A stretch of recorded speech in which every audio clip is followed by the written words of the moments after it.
que tengo presente tu amor y te soy fiel en la vida. No ando mezclado con falsos, ni me dejo acompañar de hipócritas. Odio las reuniones de malhechores, no me mezclo con malvados. Lavo y purifico mis manos. Doy vuelta a tu altar, Señor, pronunciando la acción de gracias, pregonando todas tus maravillas. Amo, Señor, la belleza de tu casa, el lugar donde se asienta tu gloria. No dejes que muera entre pecadores, que se acabe mi vida entre asesinos, con sus manos llenas de infamia y su diestra repleta de soborno. Yo, en cambio, llevo una vida íntegra. Rescátame, ten piedad de mí. Mi pie sigue el camino recto. En la asamblea te bendeciré, Señor. Este salmo, bueno, es mucho más corto que el que vimos. Este Salmo 26 es la súplica, una súplica individual de David. ¿Y qué es lo que pide David en este salmo? David pide en este salmo una palabra que leímos ahora, integridad. Es lo que pide David en este salmo. Es una persona íntegra. ¿Qué es una persona íntegra? Una persona que tiene coherencia en todos los aspectos de su vida. Por supuesto con el bien, porque no hay nadie íntegro o malo. Una persona íntegra es aquella que su fe, su vida, sus acciones no están separadas unas de otras. Porque como dicen, hay un dicho por ahí, no sé en otros países, pero en Cuba que decía, come Dios y escupe diablo. Quiere decir que en la casa es muy bueno y cuando sale es otra persona. Yo he conocido varios casos de eso, inclusive trabajé en un lugar más o menos como ese, y muchas veces eso es un contratestimonio. Cuando yo trabajaba en ese lugar, una compañera de trabajo me dijo, si esa persona es católica, mejor me voy de la iglesia, ¿no? Porque tú no puedes continuamente estar pregonando tu catolicismo y con vírgenes de este tamaño y tu vida que no se corresponda con lo que tú pregonas. Este salmo muestra alguna semejanza con el Salmo 25. ¿Por qué? Porque el salmista pide vindicación. ¿Por qué pide vindicación? Porque fue acusado falsamente. Lo dice en el versículo 7, creo. Ha sido acusado falsamente, eres un hombre íntegro. Por eso es que está pidiendo, clamando, porque fue acusado falsamente que eres una persona íntegra. También otras personas piensan que es un canto un salmo usado para la preparación de entrar al santuario, como el Salmo 15 y 24. O sea, que es una oración pidiéndole al Señor integridad, que lo limpie para la persona ser digna de entrar al santuario. Dicen algunos que es posible que este salmo se cantara a los peregrinos antes de cruzar la puerta, de entrar en el patio del templo. Más o menos como el yo confieso que hacemos nosotros en la misa. Hay tres temas que se notan a través del salmo. Primera, como siempre, oración. David es un hombre de oración. Segunda, afirmación de integridad. Y tercero, confianza y seguridad. O sea que es oración, afirmación de integridad, confianza y seguridad. Porque solamente una persona íntegra es la que puede entrar a la presencia del Señor. Y si no es íntegra, lo que tiene que hacer antes de entrar en la presencia del Señor es pedir perdón por sus pecados. Por eso que la iglesia comienza la misa con el yo confieso. También se cree que este salmo fue escrito por David en la persecución de su hijo Absalón. Es una súplica basada en la justicia personal.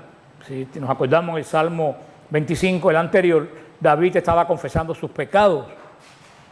Y por cierto, David fue un gran pecador. Pero en este salmo, él está hablando de la rectitud y la justicia propia. Hay veces que uno piensa, bueno, yo tengo una justicia perfecta. ¿Qué cosa es la justicia? La justicia, volvemos a decir, no es declarar a una persona culpable o inocente. Cuando se habla en términos espirituales, justicia es que en tu vida se asemeja a Dios. Que si venimos a ver, la justicia es ser una persona íntegra, es lo que es la justicia. ¿Por qué Abraham fue encontrado justo? Porque cuando Dios lo miró, no encontró mancha alguna en él. Y una persona que no tiene mancha, ¿qué cosa es? Una persona íntegra.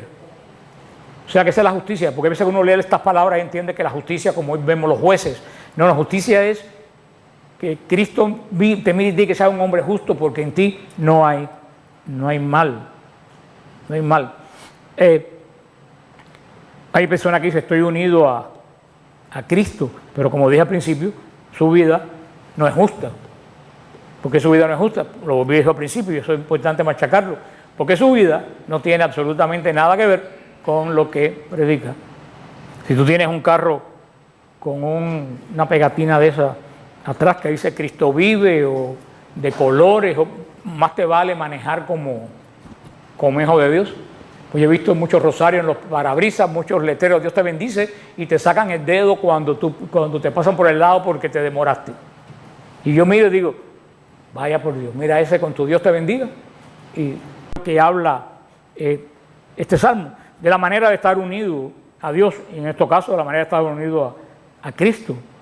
Es lo que significa orar a Dios en el nombre de Cristo, presentar nuestra obra en Cristo y sus méritos en nosotros, los de Cristo. Porque a la larga, para nosotros vivir como una persona íntegra, tenemos que reflejar a Cristo como un espejo. Por eso comienza diciendo, júzgame, Señor, yo ando en integridad. Este es un salmo que nos habla en realidad del andar de David, de su vida de David. Todos los salmos nacen de la vida de David. ¿Por qué? Porque David fue un hombre de oración. Los salmos son testimonios que David fue un hombre de gran oración. Cada vez que pasaba algo, en vez de ponerse a lamentarse, escribía un salmo. Yo pensé que todos los salmos, pensar que comienzan como tragedia, terminan bendiciendo a Dios por la situación. David toda su vida lo convirtió en oración. Cometió pecado, cometió un gran pecado, y de eso ya hablamos la semana pasada. Pero ¿cuál es la gran bendición de David? Que cometió un gran pecado, pero no continuó en pecado. Ese es el problema. Un ejemplo, puedo poner un sacerdote o un laico, el que sea, una persona puede caer en un pecado, porque ninguno de nosotros podemos decir que no vamos a caer, y un sacerdote no puede decir que nunca va a caer en pecado, porque eso sería compararse a Cristo. Un ser humano en un momento de debilidad, como todo el mundo, puede caer en pecado, pero se arrepiente y sigue su vida. El problema es que caen en pecado y continúan viviendo en pecado. Ese es el gran problema, cuando el pecado se convierte en una continuidad en tu vida. Porque yo me he dado cuenta muchas veces que todos somos animales de costumbre, y cuando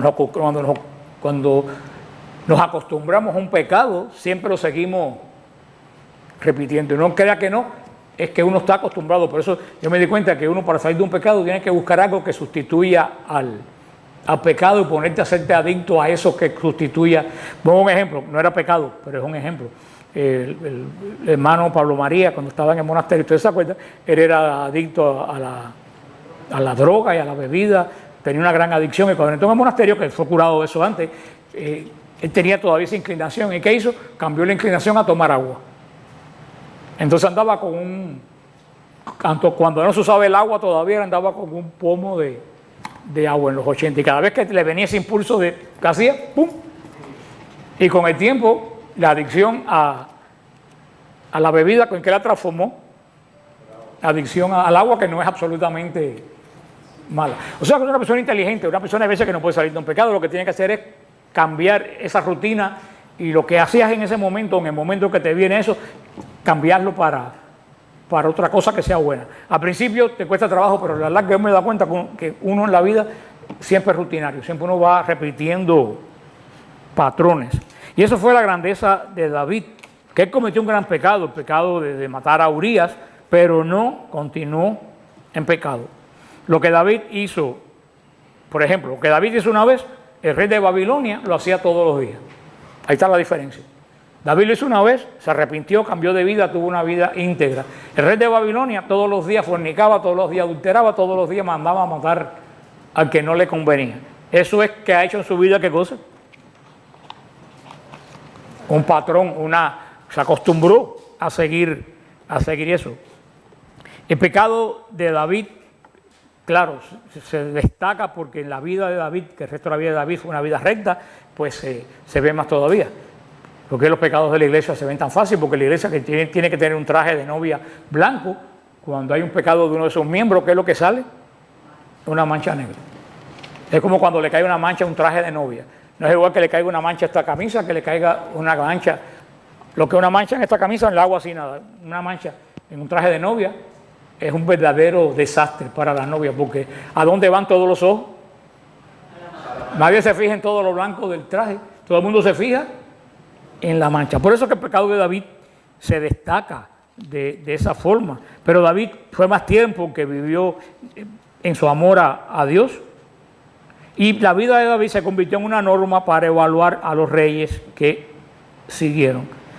Los reyes siguientes, por eso muchos enseguida se empezó a notar que eran malísimos, la gente utilizó el patrón de David para juzgar al hijo de Salomón, para juzgar a los hijos de Salomón, porque era un buen ejemplo de rey. Sin embargo, vimos cuando estudiamos Reyes que los reyes de Israel no siguieron el patrón de justicia de David.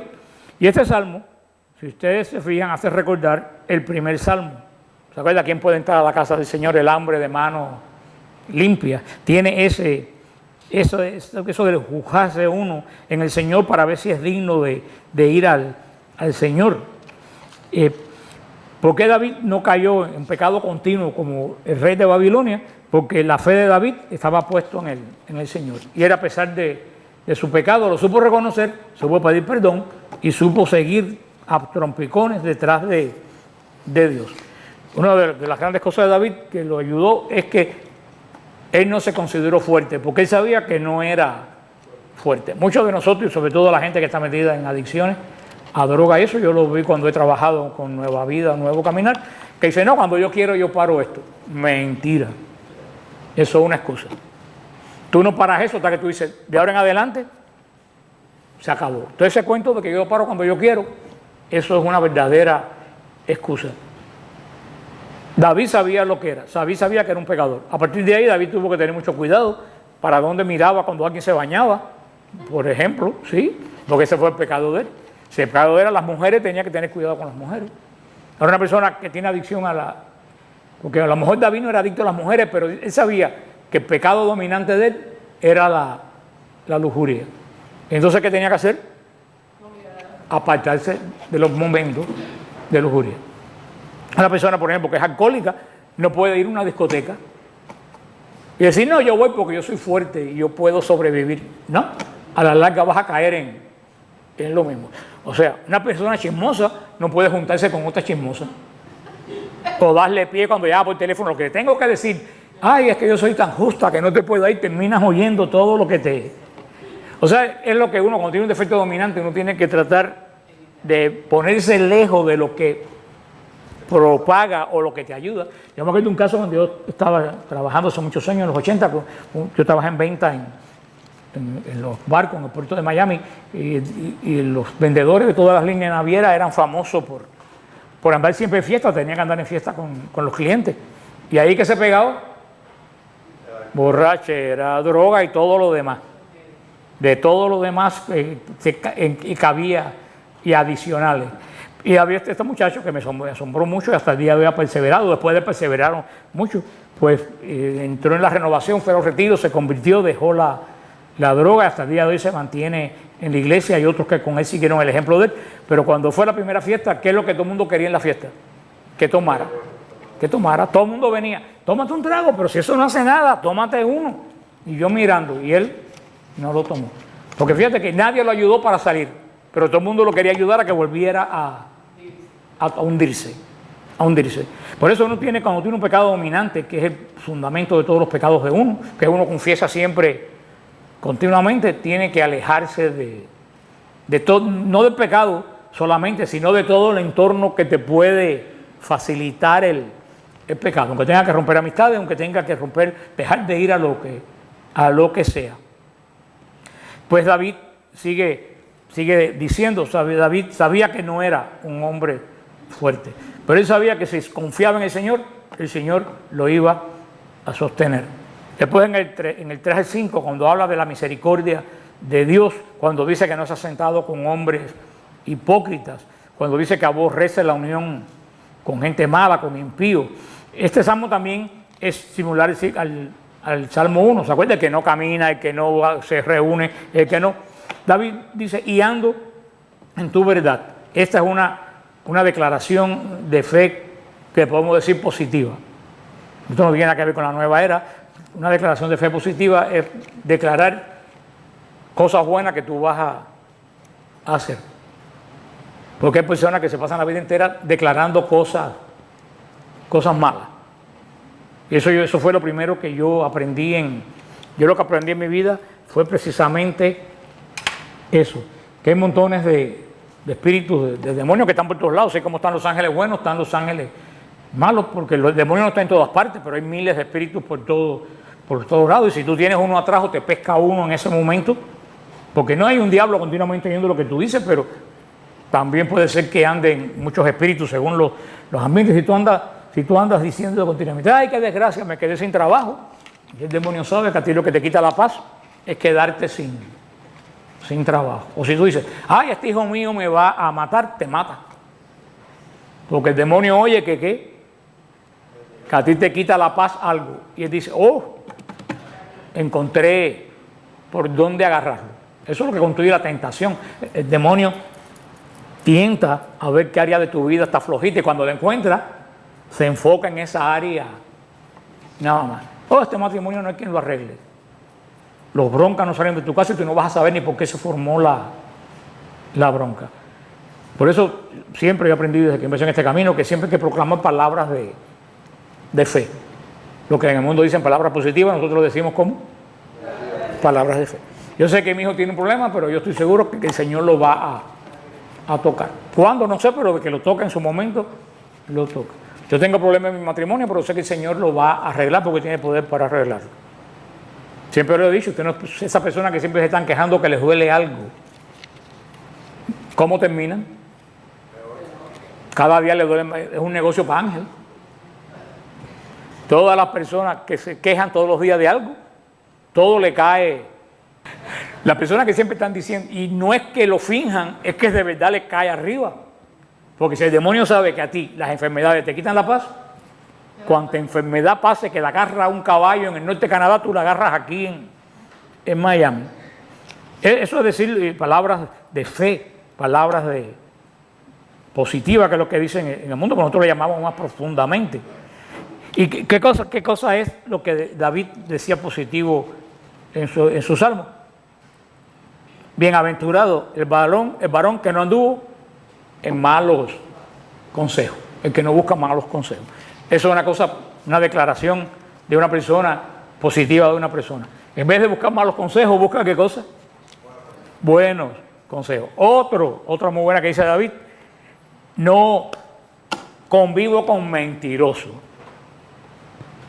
Ay, hermano, qué difícil es convivir con mentirosos, porque tú no sabes de verdad si lo que te está diciendo es cierto, o llega un momento que tú no sabes de verdad qué cosa es lo que está diciendo. Y eso se pega. Por eso dice David, primero, no andar en gente que da malos consejos. Tómate este trago, si de todas formas eso no te va a hacer absolutamente nada. Cómete este flan que tiene 10.000 calorías, que en total tú lo bajas corriendo 15 años. Bueno, al año no te hace, huyan de la gente que da malos consejos. ¿Huir de qué? De la convivencia.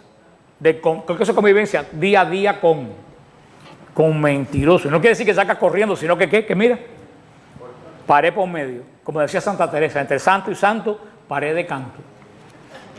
Porque tampoco puedes salir del trabajo si son chismosos. Pero ¿qué cosa es salirte de ellos? Poner una pared en el medio. No participar en eso. Otra, no juntarse con hipócritas. Eso es tan malo como juntarse con mentirosos. Porque ¿qué cosa es el hipócrita? Un mentiroso. Él te dice lo que no siente. El hipócrita es un mentiroso. Un mentiroso que no tiene valor para decirte las cosas en la cara. No juntarse con gente que actúan falsamente, que tratan de representar lo que no son, que se hacen amigos tuyos sin serlo. Dice David, dichoso el hombre que no sigue el consejo de los malos. Porque yo no sé, hay una virtud tremenda que la gente oye el consejo de los malos, pero no oye el consejo de los buenos. Porque el consejo de los buenos no es lo que él no quiere escuchar el consejo, él quiere escuchar algo que reafirme lo que él está pensando. No, eso no es malo, eso no. Mucha gente lo que busca es eso. Entonces, cuando tú le dices la realidad, eso no es bueno, pues entonces se ponen extremadamente disgustados contigo. No seguir consejo de los malvados. Pero para no seguir un consejo de los malvados, primero hay que detectar que la persona es mala. Eso es lo primero. El problema es que cuando ya el problema lo tienes hasta aquí, ya no puedes más, entonces vienes a buscar el consejo de los buenos. Cuando ya muchas veces no hay arreglo. A mí me dijo una vez un sacerdote, el 90% de las personas que vienen a hablar conmigo porque tienen problemas en el matrimonio han venido tan tarde que lo único que hacer es aconsejarles que se divorcien. Si hubieran venido 5 años antes, o 1 año antes, o 10 meses antes, pero ya en el momento que han decidido venir aquí, es que la cosa está allá. Prácticamente imposible de no andar, seguir el consejo de los malos, de los malvados, no detenerte en la senda de los pecadores. Todo el mundo sabe que es una senda de pecado. Si tú andas con un pecador, vas a terminar caminando la senda junto con él. No cultivar la amistad de los blasfemos, eso es muy importante. No ser amigo de los que se pasa la vida entera blasfemando de Dios, ni en el internet, ni en ningún lugar. Y blasfemar de Dios no es decir una mala palabra, blasfemar de Dios es estar continuamente insultándolo con tu actitud, con las cosas que tú dices en contra de los que creen en Dios. Yo tengo el remedio del internet, y está en este dedo, delete, o block, que es más efectivo todavía. Y ojalá hubiera un delete personal para empezar a poner delete a la gente, pero como no hay delete personales, pues entonces trato de alejarme de una persona que es blasfema. Blasfema no solo la gente piensa que blasfemar es decir tal cosa en Dios, no. Blasfema es decir continuamente cosas negativas en contra de Él, o presentar a Dios de forma diferente. ¿Qué es lo que dice después en el versículo 6? David, que va a lavar su inocencia para poder ¿qué? Andar alrededor del altar. Por eso que el sacerdote en la misa, antes de empezar el ofertorio, antes de empezar la consagración, ¿qué es lo que hace? Se lava las manos. Es un símbolo ritual porque antes de comenzar la misa se tiene que lavar las manos en la sacristía. Por eso, por la persona que comulgan en la mano, y no estoy criticando a los que comulgan en la mano porque mientras la iglesia lo apruebe, yo no tengo absolutamente nada que criticar. Los que comulgan en la mano, antes de entrar a la iglesia, deben lavarse las manos. En la iglesia que ve a mi hermana, que no voy a decir, pero donde canta el hombre que canta y tararea, ¿se acuerdan que dice el cuento? No, ustedes se acuerdan así de las clases de Biblia. Yo le dije que mi hermana va a una iglesia, que no puedo decir el nombre, que el señor que toque el órgano y cante él solo no puede leer y cantar. Entonces dice, bendigamos al Señor, na, na, na, na, na, na, na, y nos brinda con su amor, na, na, na, na, su amida. Yo le dije a ella, salte de ahí porque vas a terminar totalmente loca. Pero ella es masoquista y insiste a ir a esa misa. Por eso el padre el párroco dio un escándalo y dijo que no quería que comulgaran más en la mano porque terminaba con los dedos llenos de pintura de labios. Entonces, mi hermana, para evitar escándalos, que yo casé ella y el esposo, llevan un pomo de eso de antibacterial. Y antes de comulgar, cuando antes que diera ese escándalo, ella llevaba eso de antibacterial, antes que diera el escándalo, que ella comulgaba en la mano, para evitar, pues, después de eso, si yo llevo lo antibacterial para comulgar en la mano, y después de la paz, dice que casi todo el mundo saca una cosa de esa húmeda, casi que todo el mundo está sacando las carteras, que no sabe lo que es, piensa que están locos. Porque era lo que dice ella, las manos vienen de tocar el carro, de tocar 40. Y no es que Dios se vaya a contagiar con ningún microbio, pero si el sacerdote se lava las manos antes de empezar y se vuelve a lavar las manos en la misa, pues los que comulguen en la mano no tienen menos que hacer esas mismas normas que desafortunadamente no se han pedido. Pero yo creo que si la gente tiene que hacer una cola antes de empezar en la iglesia, o como los musulmanes, en la fuente de la iglesia para lavarse las manos. Pero el sacerdote, cuando se lava las manos, dice, lavaré mis manos entre los inocentes y proclamaré tu santidad, Señor, para acercarme a tu santo altar. Es lo mismo que dice aquí, como lavarse las manos, es decir, yo me desligo de todo lo que hizo Pilato. Él tenía las manos sucias. No, fue para decir, esto me están pidiendo, yo no lo quiero hacer, yo me desligo totalmente de lo que pueda pasar. Es ley de ustedes allá, ustedes. Eso es lo que quiere decir, Señor, yo no puedo entrar a caminar, porque la gente caminaba cerca del altar, caminar ante el altar, sino primero me lavo las manos. Por eso que antes de la entrada del lugar santo estaba el famoso mar de bronce, que ustedes si buscan en el tabernáculo del desierto y en el templo de Jerusalén lo van a ver, que era el mar de bronce, era una concha gigantesca de bronce con 4 bueyes que lo sostenían abajo, y todas las personas antes de entrar al templo tenían que lavarse las manos en la fuente de bronce, y los sacerdotes ni hablar. También eso que quiere decir, esto de lavaré mis manos antes de caminar alrededor de tu altar, que la fe de una persona tiene que estar respaldada por una vida recta. Si tú no tienes una vida recta, tú no puedes decir que tú tienes fe en el Señor, porque la fe se refleja en ti. Entonces uno tiene que cuidar la vida de uno. Por eso este salmo es muy importante en conectando esta afirmación. Fe y ¿qué cosa? Vida recta. Fe y ¿qué cosa? Integridad. No integridad, no fe. No vida recta, no fe. Es muy interesante este salmo lo que dice. Por eso a lo mejor este salmo no es muy popular, porque este salmo enfatiza la necesidad de una vida que agrade a Dios. Y a lo mejor algunos de ustedes lo han oído y me alegro que lo hayan oído. Pero yo hace mucho tiempo que no oigo un sermón, por lo menos yo, que hable de la necesidad de ajustar tu vida a Dios, a la ley de Dios. No sé si alguno se acuerda de algunos que hayan hablado de caminar en justicia, en integridad,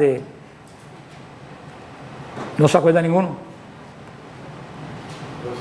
Mira, Carlos, sí, Carlos es un privilegiado. Yo no. Yo oigo 500 temas, pero no oigo ni del infierno, ni del purgatorio, ni de vivir una vida justa e íntegra.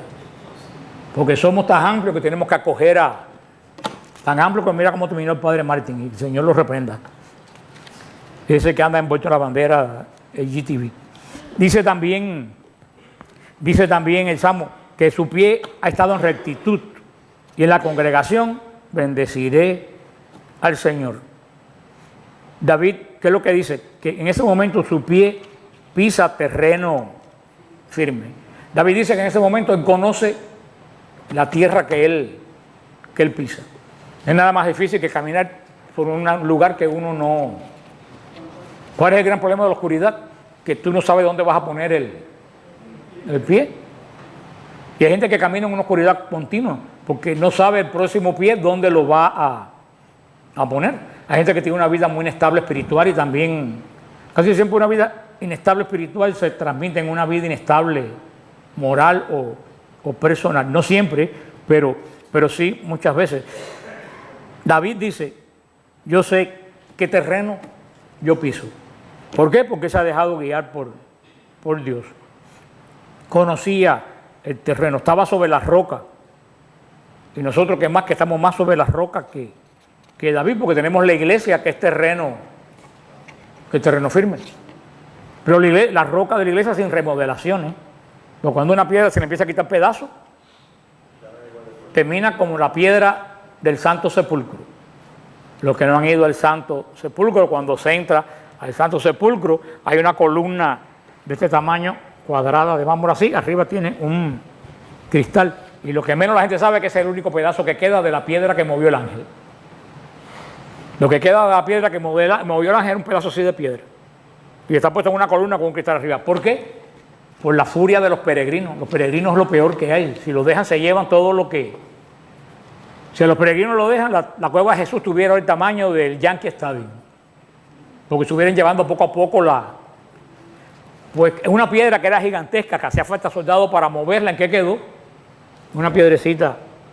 La piedra no se puede tocar. Y la piedra de la iglesia, el fundamento de la iglesia, que es lo que dijo Monseñor Müller, es la sagrada tradición y la Escritura. Tú no puedes tocar la sagrada, nadie puede tocar la sagrada tradición. Ni siquiera el Papa. A mí me han preguntado muchas veces, ¿el Papa con atar y desatar tiene poder sobre la Escritura? Digo, en absoluto tiene el Papa poder ni sobre la Escritura ni sobre la tradición. El Papa tiene el poder de atar y desatar en el gobierno de la Iglesia, pero él es el custodio de la tradición y de la palabra. Es el custodio, no es el dueño. Es el custodio y se lo entrega a quién?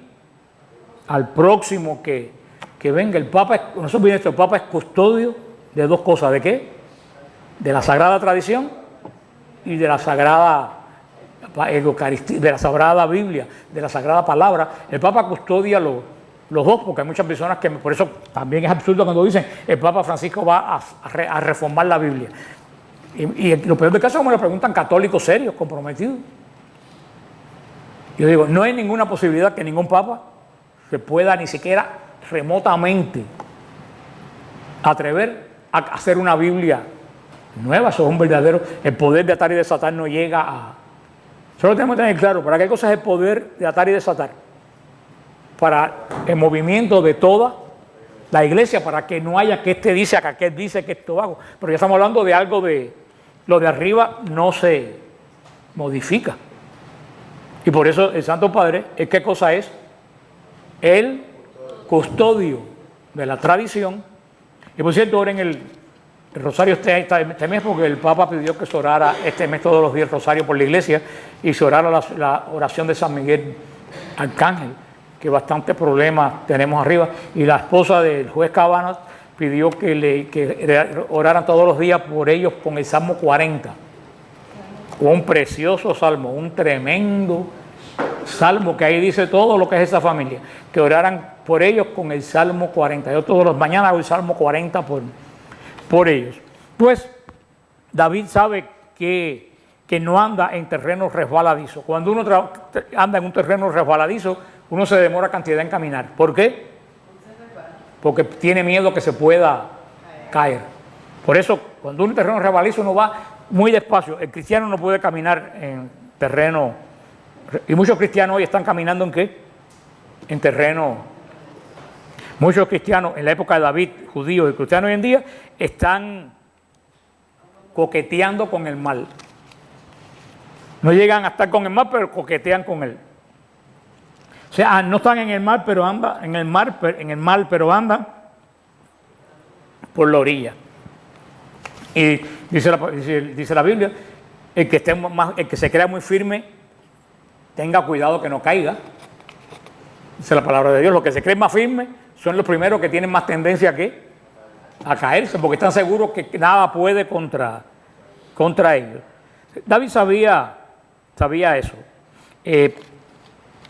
David, no lo vamos a leer, pero David en el segundo libro de Samuel, capítulo 22, segunda de Samuel 22, David hace un salmo de liberación. Ustedes no se acuerdan, pero yo le dije, esto que ustedes crean que no, es un salmo de David, lo vamos a leer en los salmos, porque ese salmo de David no está incluido en el libro de los salmos, pero léanse segunda de Samuel, capítulo 22, para ver ese salmo que yo se los mandé inclusive a leer ustedes, porque era un poco larga.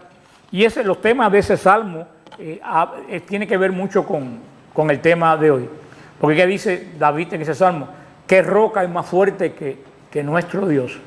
Dice David, Dios es el que me ciñe de fuerza, es el que despeja mi camino, el que me da pies como los ciervos, es el que me sostiene firme en las alturas.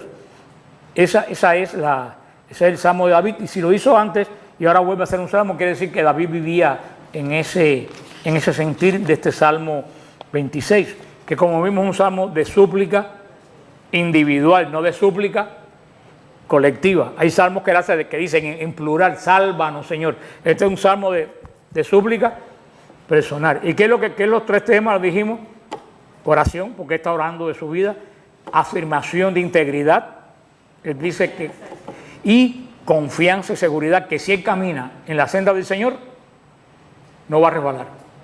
¿Cuál es la senda del Señor? El Evangelio, lo tenemos. Y nosotros, para más suerte, nosotros tenemos el Evangelio. Tenemos el Evangelio y la Santa Tradición. Tenemos y me dicen, ¿dónde busco la Santa Tradición? En el Catecismo. El catecismo es un resumen de la sagrada tradición, por eso todo el mundo debía conocer la tradición. ¿Dónde conoce la tradición? Leyendo los padres del apostólico, los padres de la iglesia, los concilios, pero si no quieres meterte tan para atrás, el catecismo es un resumen de toda la tradición de la iglesia. Todo el mundo debía leer, yo continuamente me refiero al catecismo. De las preguntas que me hacen a mí en EWTN y en Facebook, yo le puedo asegurar a ustedes que el 90% de las preguntas están en el catecismo. Porque tú sabes dónde yo las contesto, del catecismo. Lo que me hace es pensar que esa gente que me escribe nunca en la vida han leído el catecismo. Así que los invito a estudiar el catecismo, pero no andar, y la palabra, por supuesto, para no andar en terreno resbaladizo. Ya al final, ya para cerrar, acuérdense que al final, después de la oración completa, todos vienen como hacemos siempre por el medio, y Rubén los va a tocar, y después a los hermanos que están también les va a poner la reliquia a ustedes, aunque falta un poquito todavía para eso.